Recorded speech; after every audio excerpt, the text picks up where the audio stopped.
여보 뭐해? 안 바쁘면 나랑 잠깐 이야기 좀 할 수 있어? 왜? 무슨 일인데? 나 10분 있으면 회의 들어가야 돼. 할 말 있으면 빨리 이야기해. 여보, 거기 회사에 사람 구한다고 했잖아. 그거 그냥 우리 동현이 취직시키면 안 될까? 사람? 아, 그거 경력자 구하는 거라서 좀 곤란해. 수출 관련 업무라 실무 경험도 몇 년 있어야 하고 외국어도 최소 영어 정도는 할 줄 알아야 하거든. 아니, 뭐가 그렇게 복잡해? 그냥 당신 작은아빠한테 이야기해서 한 자리 해주면 안 되는 거야? 아까 엄마한테 연락 왔었는데 내 동생 취직 자리 알아보고 있나 봐. 처남? 우리 회사랑 잘 안 맞을 것 같은데. 작년에 하던 일 있잖아. 당분간 그거라도 열심히 하고 있으라고 해. 배달? 우리 엄마가 내 동생 배달하는 거 얼마나 싫어하는지 알잖아. 안 그래도 오토바이 사고 나서 다쳤을 때 다들 엄청 놀랐었는데. 그렇긴 한데 조금 안전하게 다니면 괜찮지 않을까? 우리 회사도 요즘 일손 부족해서 난리라서 일만 잘하면 누구든지 환영이긴 한데 그래도 최소한 일을 할 줄 알아야지. 처음부터 다 잘하는 사람이 어디 있어. 그냥 하나씩 가르쳐주면 될 거 아냐. 서류 복사하고 커피 타고 이런 일이라도 시키면 되잖아. 요즘 누가 그런 일 하려고 직원을 써. 안 그래도 업무할 사람 부족해서 난린데. 다른 사람도 아니고 당신 작은아빠가 사장인데 그 정도는 해줄 수도 있지 않아? 작은 아빠 회사니까 더 곤란하지. 괜히 문제라도 생기면 서로 불편해질 게 뻔하잖아. 우리 회사는 전부 사무직 자리밖에 없어서 조금 힘들 것 같고. 내 친구 광수 알지? 광수? 누구지? 기억이 안 나네. 아니, 왜 저번에 우리 집들이 때도 왔었잖아. 안양에서 작은 공장하고 있다는 친구. 그 친구가 요즘 한국인 직원 뽑기 힘들다고 하던데. 그쪽에 소개시켜줘봐. 공장? 아무리 그래도 공장은 좀 그렇지 않아? 일단 어느 회사든지 다니면서 경력을 좀 쌓아야지. 처남이 지금까지 제대로 된 회사 생활도 안 해봤잖아. 배달 오토바이 타는 게 싫으면 일단 아무 회사라도 다니면서 생산직으로라도 경력을 좀 쌓고 이직을 노려보는 게 나을 것 같은데. 그런가? 일단 우리 엄마한테 물어볼게. 장모님이 아니라 처남한테 직접 물어봐야 하는 거 아냐? 당사자한테 말을 해야지. 걔는 그냥 우리 엄마가 하라면 해. 알겠어. 그럼 장모님이랑 한번 이야기해보고 연락 줘. 나도 광수한테 한번 물어볼게. 아내와 결혼한 지 3년이 지났어요. 아내는 대학 졸업하고 한 번도 사회생활을 해본 적이 없습니다. 저는 작은 아버지 회사에서 일을 하고 있고 해외 출장이 잦아서 집을 비우는 경우가 많아요. 힘든 일을 하고 있지만 웬만한 회사 과장 이상의 연봉을 받고 있기 때문에 지금 하는 일에서 만족을 하고 있죠. 작은 아버지에게는 아들 없이 딸만 둘인데 사촌 동생들은 회사 일에는 아무런 관심도 없어서 저한테 일을 다 가르쳐주고 계세요. 아무튼 문제는 처가인데 아내도 직장생활 해본 적 없이 저랑 결혼해서 전업주부로 살고 있지만 처남 역시 제대로 된 회사를 다녀본 적이 없어요. 예전에 고등학교 졸업하고 작은 회사에 들어갔다가 석 달도 못 채우고 그만뒀다고 하는데 그 이후로 배달일이나 일용직을 하면서 살았습니다. 처남 나이도 이제 30이 넘었고 앞날이 보이지 않는 상황에서 장모님이 저한테 처남 취업을 부탁해왔습니다.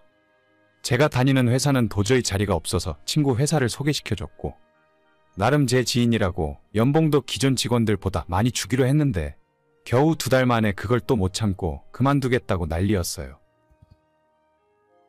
이서방, 어떻게 회사를 소개시켜줘도 그런 회사를 소개시켜주나? 우리 아들이 다닐 만한 제대로 된 곳을 해줘야 할 거 아니야? 거기 나쁘지 않은데 처남은 왜 또 그만둔다고 그러는데요? 맨날 잔업시키고 늦게 집에 오는데 내가 그냥 그만두라고 했어. 늦어도 6시면 딱 끝나고 집에 와야지. 허구한 날 사람 붙잡아두고 늦은 시간까지 일 시키니까 내가 아들이랑 저녁도 못 먹어. 아니, 방금 친구한테 물어봤는데 지금까지 야근 딱 3번 했다던데요? 그리고 회사 다니다 보면 급한 일 있을 때 잔업 좀 할 수 있는 거 아닌가요? 맨날 정시퇴근 할 수 있는 회사가 어디 있어요? 정해진 근무 시간이 있는데 왜 늦게까지 일을 시켜? 내 새끼 저녁이라도 제대로 챙겨 먹일 수 있어야지. 회사에서 점심 저녁 다 주잖아요. 장모님 요즘 그 정도 회사 잘 없어요. 까놓고 말해서 처남이 좋은 대학 나온 것도 아닌데 연봉 4,500만 원이면 웬만한 회사 대리보다 더 많이 받는다고요. 월급 많이 준다고 해서 기대했는데 이것 떼고 저것 떼고 나니까 300만 원 될까 말까 하더라고. 돈도 겨우 그것밖에 안 주면서 퇴근도 일찍 못하게 하면 어디 노동부에 신고라도 하려다가 참은 거야. 네? 신고한다고요? 제 친구는 제가 부탁해서 처남 취직시켜주고 연봉도 남들보다 500만 원 더 주기로 한 건데 지금 무슨 소리를 하시는 거예요? 그러니까 그런 공장에서 일하는 공돌이 같은 거 말고 자네 회사처럼 넥타이 매고 출근하는 곳으로 해줘. 자네 작은 아버지한테 다시 한번 잘 이야기해봐. 못 들으셨어요? 저희 회사는 하루가 멀다 하고 야근이에요. 2달 동안 3일 야근한 걸로 장모님이 이렇게 화를 내시는데 처남이 저희 회사 다니면 매일 야근인데 어떻게 다니겠어요? 아니, 그게 또 회사마다 다른 거지. 공장에서 백날 늦게까지 일해봐야 아무 소용도 없잖아. 좋은 회사 다니면서 많이 배우고 야근을 하면 그건 또 다른 문제지. 죄송해요. 저 그렇게는 못하겠습니다. 웬만한 대학 나온 사람들도 업무 적응을 못하는데 처남은 여기 못 다녀요. 시키면 다 똑같이 하는 거지 뭐가 문제야? 남들이 보면 엄청 대단한 대기업 다니는 줄 알겠네. 유세 떨기는. 저는 더 이상 할 말 없습니다. 다음에 찾아뵐게요. 장모님의 무례한 부탁을 거절하고 제 친구에게 전화해서 무례함을 사과했어요. 괜히 저희 집안 식구를 취직시켜줬다가 회사 분위기만 흐린 것 같더라고요. 회사에 늦게까지나마 일을 하고 있었는데 한참 뒤에 아내한테 연락이 오는 겁니다. 아니, 진짜 내 동생이랑 우리 엄마한테 왜 그래? 당신이 얼마나 대단한 회사 다닌다고 우리 식구 무시하는 거야? 무시를 하긴 내가 언제 무시를 했다고. 자꾸 안 되는 부탁을 하니까 그렇지. 그냥 좀 취직시켜주면 안 돼? 사무보조나 아무거나 시키면 될 거 아니야? 내 동생 넥타이 매고 출근하는 게 우리 엄마 소원인데 그런 것 하나 못 들어줘? 응, 안 돼. 여기가 내 회사면 뭐 어떻게든 자리를 만들어 볼 수도 있겠지만 우리 작은 아버지 회사잖아. 피해 끼칠 수는 없다고. 내 동생이 피해 끼치는 거야? 와, 진짜 오빠 말 심하게 하네. 평소에 우리 식구 얼마나 무시하면 이런 말이 자연스럽게 나와? 내가 언제 무시했어? 당신도 적당히 좀 해. 내가 뭘 어쨌다고. 완전 나쁜 사람 만드네. 당신, 우리 엄마가 당장 이혼하고 집에 들어오라고 하는 거 알고 있어? 불쌍해서 내가 참아주는 거야. 안 참아도 돼. 뭐라고? 안 참아도 된다고. 그냥 오늘 당장 짐 싸서 너네 집으로 가. 오히려 내가 이제는 못 참겠다. 뭘 잘했다고 큰 소리야? 진짜 웃긴다. 나 잘한 거 없어. 근데 너랑 장모님이랑 동시에 헛소리 하는 거 더는 못 들어주겠다. 그냥 여기서 끝내자. 진짜 나랑 이혼하려고? 진짜야? 여보, 나 짐 싼다. 진짜 간다. 결혼식 올리고 딱 3년 만에 아내를 쫓아냈고 이젠 자유의 몸이 되었습니다. 잔소리하는 사람들 인생에서 사라지니까 바로 마음의 평화가 찾아오네요. 다만 아내가 아직 이혼 서류에 도장을 안 찍고 잠수를 타고 있는데 어차피 다시 합칠 마음이 전혀 없기 때문에 결국 시간 문제라고 생각해요. 평생 일도 안 하고 백수로 살던 여자를 데려다가 한 달에 400만 원씩 생활비를 주고 있었더니 자기가 어떤 처지인지 전혀 감이 없는 것 같네요. 진짜 신혼집 구하는 거 너무 힘들다. 우리 부모님도 1억 이상 해주시긴 어렵대. 내 돈 5천만 원 정도 있으니까 나머지는 대출 받아야 할 것 같은데 어쩌지? 그래도 전세밖에 못 얻을 것 같아.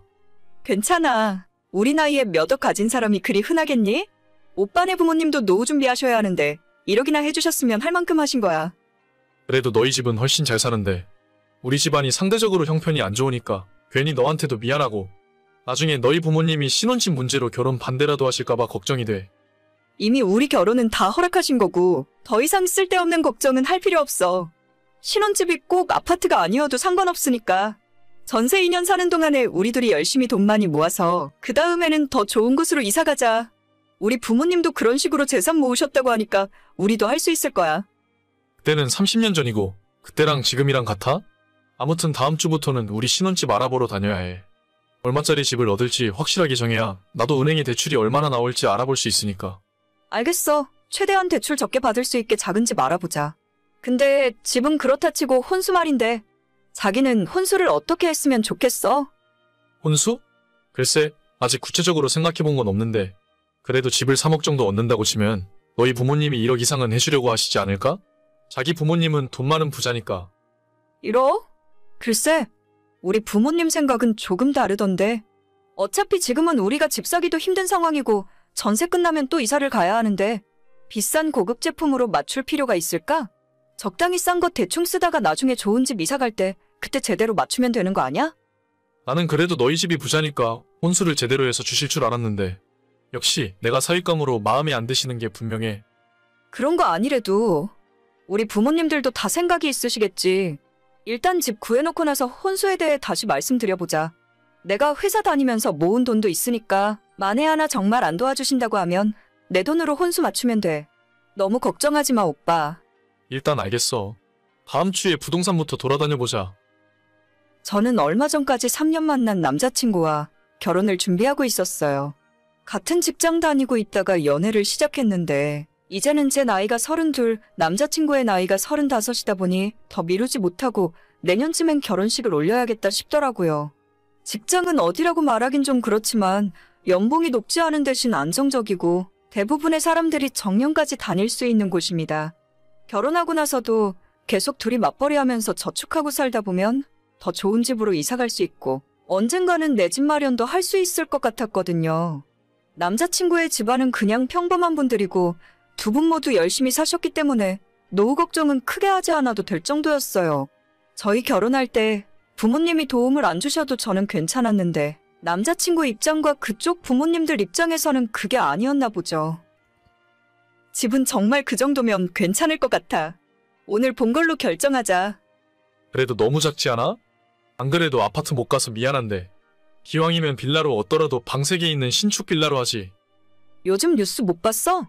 신축 빌라 전세 얻었다가 사기당하는 사람이 얼마나 많은데. 조금 낡았어도 오늘 본 곳이 지하철역에서도 가깝고 골목에 편의점도 있고 밝아서 위험하지도 않은 것 같아. 무엇보다 우리가 대출 안 받고도 충분히 전세 얻을 수 있잖아. 어차피 우리 부모님이 1억을 해주기로 하셨으니까 대출 받아서 더 좋은 곳으로 가지. 어째 나는 좀 기분이 그렇다. 너랑 결혼하는데 신혼집도 변변찮은 걸로 준비해서 가면 너희 부모님이 나랑 우리 집안을 더 안 좋게 생각하시는 거 아닌가 해서. 아니 자기야, 신혼집이 1억 5천이면 충분하지. 거기서 뭘 더 바래? 대출 1, 2억 더 받아서 아파트에서 살면 뭐 할 건데? 한 달에 대출이자만 얼마씩 갚아야 하는지 계산해봤어? 그냥 내 말대로 해. 집이 좀 낡은 건 이해하는데 그래도 이 정도면 사는데 불편함은 없어. 우리 아빠도 괜히 허세 부리지 말고 능력껏 하라고 말씀하셨단 말이야. 너희 부모님이 말씀을 그렇게 하셨어도 정작 우리 결혼하고 신혼집에 와서 직접 두 눈으로 보시면 그런 말씀 못 하실 거야. 지금이라도 대출 받아서 아파트로 가자. 그래야 나도 떳떳하고 우리 부모님도 면목이 설 것 같아. 아니 진짜 내가 좋다는데 대체 뭐가 문제야? 대출 없이 마음 편하게 돈 모으고 사는 게 훨씬 낫지. 돈 잘 벌어? 오빠 나랑 월급 똑같잖아. 겨우 그 정도 벌어서 대출 갚고 나면 얼마 남는데? 그러면 대출 말고 너희 부모님한테 좀 빌려볼 수는 없나? 너네 집 부자니까 그 정도 돈은 빌려주실 수 있잖아. 내가 안 갚겠다는 것도 아니고 우리 부모님도 1억이나 장만하셨는데 훨씬 잘 사는 너네 부모님도 1억 정도는 해주실 수 있는 거 아니야? 내가 몇 번이나 이야기했잖아. 그런 생각이면 그냥 오빠 부모님한테 지원받는 1억도 받지 말라고. 우리 엄마 아빠도 다 생각이 있고 1억이 돈이 우스워? 작년에 엄마가 상가 분양받은 것 때문에 지금은 안 된다니까? 아 진짜. 일단 우리 부모님이랑 이야기 좀 더 해볼게. 너도 생각 좀 정리하고 있어봐. 결혼 준비하면서 신혼집 문제 때문에 남자친구와 말다툼이 자꾸만 생기더라고요. 저는 정말 우리가 나이도 젊고 신혼 때는 2년 정도 없이 살아도 된다 생각하고 있어요. 무리해서 대출받고 여기저기 돈 빌려서 아파트 들어가서 살아봤자 그게 다 허세고 갚아야 할 빚이었으니까요.